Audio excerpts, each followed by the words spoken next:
सत्संग और कथा भगवान में जाने के लिए मार्ग का काम करता है, और यही दर्शन दिलाने का भी काम करता है। यदि किसी को भगवत धाम जाना है तो इन दोनों उपायों को अपने जीवन में अपनाना चाहिए,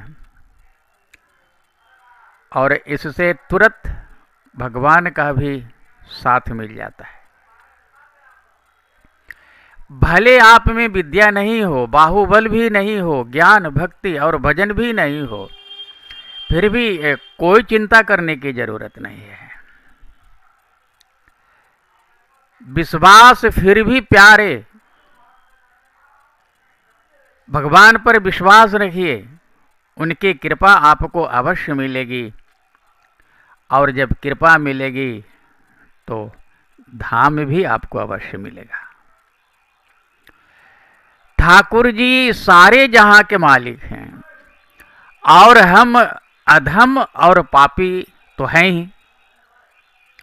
फिर ये मिलन कैसे हो, ये प्रश्न है। लेकिन ठाकुर जी का एक विरद भी है, अहम त्वाम सर्व पापेभ्यो मोक्षयिष्यामि मा शुचः सर्वधर्मान परित्यज्य मामेकम शरणं व्रज। तो भक्त को भगवान के विरद का भरोसा रहता है, और इसी विरद के भरोसे पर भक्त भगवान का दर्शन भी प्राप्त कर लेता है। दर्शन की प्यासी नैना,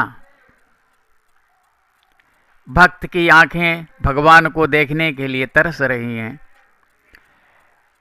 समझाने पर भी नहीं मानती है। ऐसे में भक्त वत्सल भगवान क्या करते, वो तुरंत अपना विरद छोड़ करके और भक्त के पास आकर के उसे दर्शन दे करके कृतार्थ करते हैं।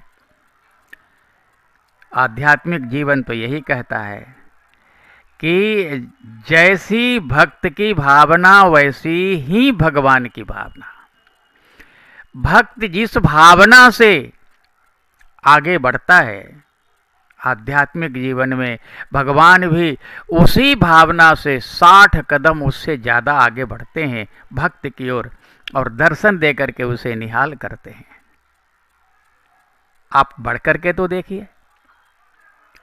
और जो भी इस आध्यात्मिक जीवन के संपर्क में हैं, आध्यात्मिक जीवन का जिनके जीवन में महत्व है, उनको इसी प्रकार का लाभ मिलता है।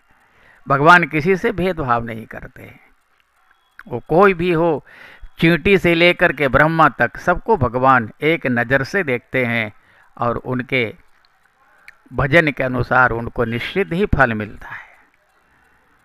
धन्यवाद। नारायण।